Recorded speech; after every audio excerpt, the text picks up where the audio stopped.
Oh, Brandon. Sorry, Brandon. Oh, Calling you out. Calling you out, buddy. Brandon's the man. Brandon is the man. Brandon Fellows, everyone. He's J6er. The man, the myth, the legend. He is here. J6er Brandon Fellows. Say hello to all of our live streamers. Hello. I'm not sure how this, beginning part starts. I've always been inside the jail, just occasionally, joining in a, 15-minute max call. But I saw a little bit yesterday.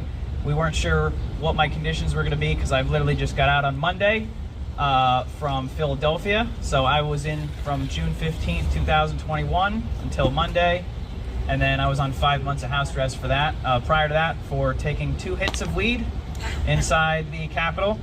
It wasn't mine, and if anything, I did actually help keep the smoke damage down because I filtered it with my lungs rather than it going up. So I tried to help out where I could. It didn't go so well. Yeah. So it was in the motions. My lovely motions that my judge wrote. I can actually, all right, so. When Brandon first got brought in to DCCTF, you were pro se. Yeah. Well, when I first came in. Well, not first, but let me get this clear. You were able to bring to light a lot of what was happening in the jail when you went pro se. Is that right? Yes. All right. Let's talk about how it was and then why you did what you did. Okay. So, forgive me, I'm still adjusting to outdoor life, so you'll see, my brain might appear a little scatterbrained a bit, but I'll do the best to, have it be as organized as possible. Thank you. You're fine. So, yeah, it was about September. I noticed these public defenders and even the 6-figure attorneys that we had were just doing a terrible job, and it didn't matter how much money you were paying. They just copy-pasted motions and sent it in, and as if they were doing a good job. And they just, most of the time, though, they would say, oh, we're going to fight for you, and it would be months and months. They wouldn't do anything. They'd talk a tough game, show up, and then be very timid and quiet in the courtroom. Just say, yep, all right, we're going to just not object to anything, even if they knew that a lot of the stuff was wrong and they could prove it. They just were quiet, timid. I don't know why these people became lawyers. They're not made for it. But yeah, well, because that's the easy way out, and that's a whole conversation for another time. But yeah, so I just was so irritated. I said, because I was like, here's these conditions. These are terrible. We need to do something. I was telling my lawyer, I was like, can we do something about this? Oh no, the jail's just been like that forever. You're not going to change it. Just blah blah blah. And what kind of conditions? Oh well, when I got there, within the first, and I kid you not, I'm not exaggerating this. I kid you not. First few seconds in there, I heard, and this was COVID time, so there was a double mask, and they had a visor on. And they have, they typically hire from, not from America, so they have the thick accent, so it's just insanely hard to hear, but you were able to hear the, there was fear in the voice. It was like, stabbing victim, all something to medical wing. And I was just walking in through the front doors, I'm like, well, this is not going to be good. So, it's not good. And then, people stabbing each other over honey buns in the general population area. Just screaming, banging all night, the drugs everywhere. These people are sharpening knives, breaking and the guards are just, I even saw a phone in this one area, and the guard flashed the light, tried to go over and collect it, and the inmates felt confident enough just to play hot potato with it, laugh, and then the guard just was like, ugh, all right, I'm done, I give up, and they just left it. But inside the January 6th wing, and by the way, they're having the time of their lives, doing their drugs, stabbing each other, for whatever reason. A lot of the people in there like that. I'm not a fan of getting stabbed, so that's not my thing. But when in the January 6th wing, though they could be focusing on that, on the many drug overdoses that they've had and many deaths right here in this jail, they instead like to focus on not letting us see our family for 2 years. Right. We're all from across the nation, and undergoing terrible circumstances. They oftentimes would not let us even make phone calls. Right. 23-1 was common, especially for the first year, but it continued on in bursts of weeks and months. That's right. As time went on.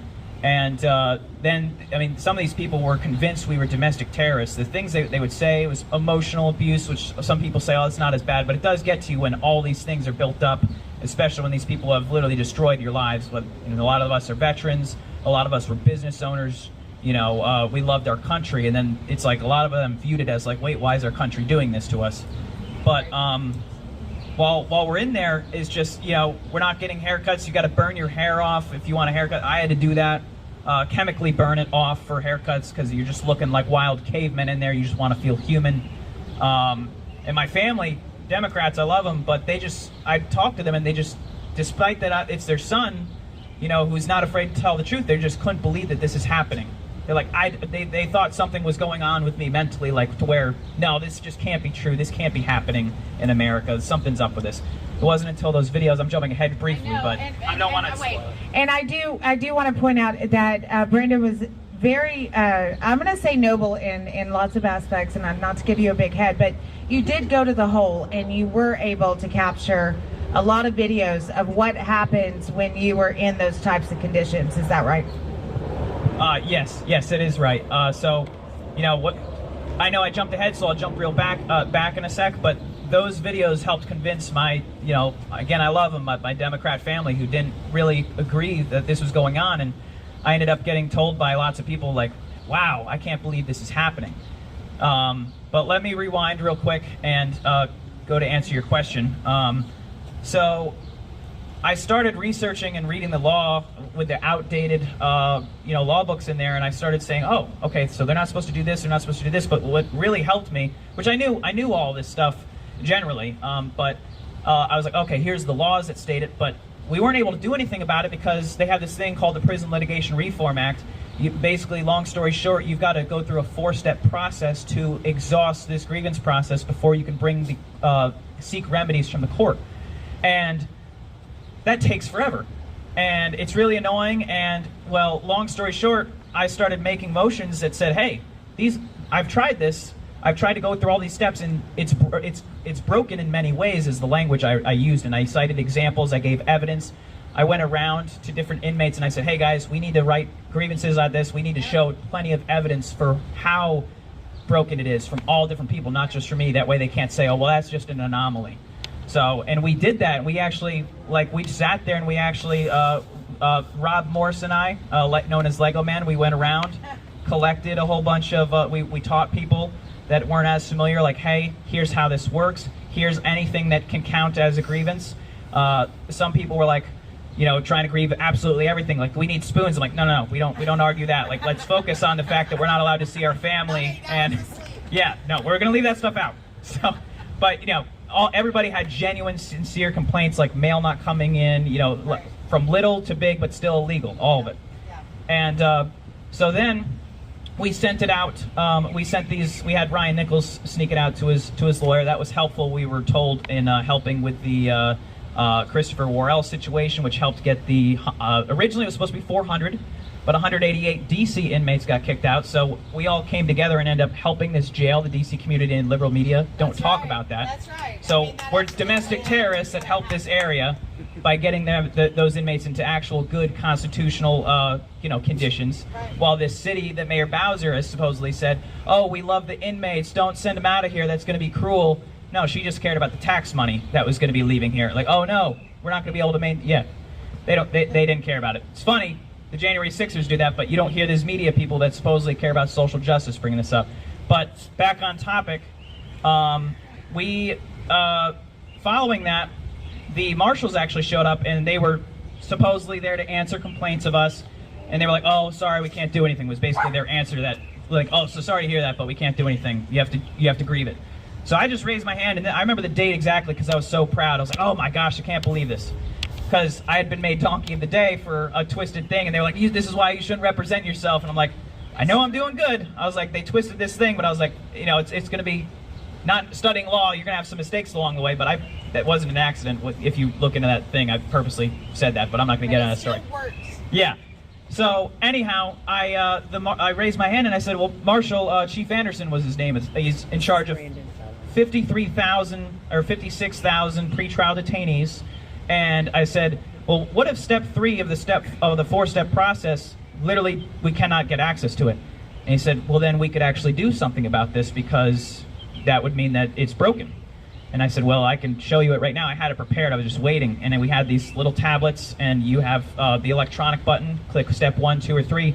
You click step 3, and then I brought them. It didn't open. Then all these grievances that we collected from the inmates over the previous months, we brought them to them and said, look, we try to skip it and write step 4, and they just cross it off and then bring it and say, hey, this is step 3. They say, nope, you have to do step 2. Or if you do, they just always made an excuse to say, nope, it can never be exhausted. So I showed him that. He took photos of it. He said I could reference it in court. I referenced it in my motions.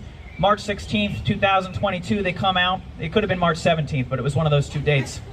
And they came in specifically like, where's Brandon Fellows? Because I filed this. Lawyers wouldn't file this, which is crazy. Yeah. So it took, I'm just going to say, a person with Asperger's and no legal background whatsoever to be able to bring this to light while in jail with crappy, outdated law books.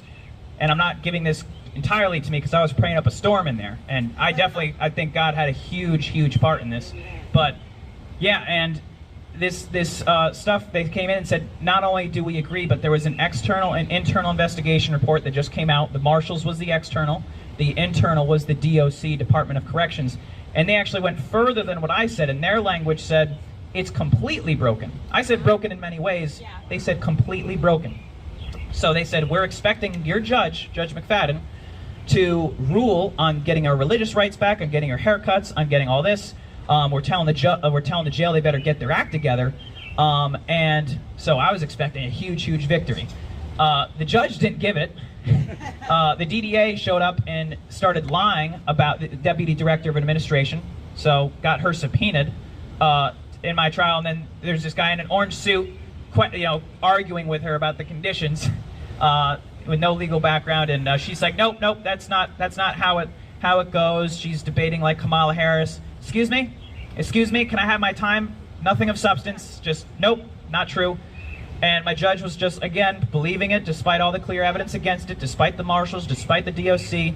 And so I was like, all right, well, that stinks. But the Marshals, at least at that time, gave us our religious services as a result. So, well, they increased it in the entire facility that holds, I think it's 1,400.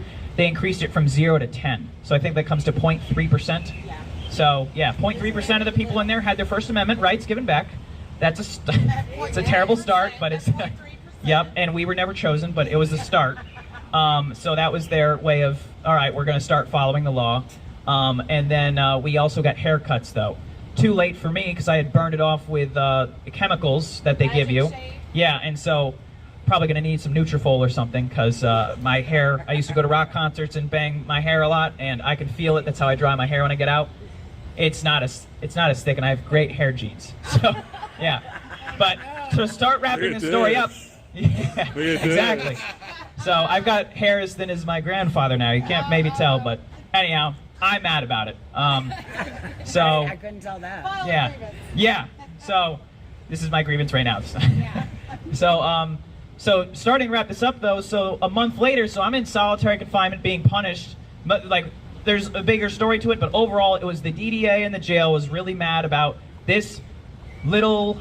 Probably shouldn't swear. This little something, is subpoenaing us, causing problems for us. Yep. Now we've got to fix all these things, and it wasn't just me. They're just mad at us because they're like, these people that we hate are literally causing us hell, and we're like, they were causing us hell too. But we were just, I think maybe deep down they knew they were the bad people. I have no idea. Yeah, and so we were doing it. We were bringing some justice here. And so I'm down there getting abused, and I'm just praying to God in solitary, like literally not let out. I remember the longest streak I went without a shower was 9 days.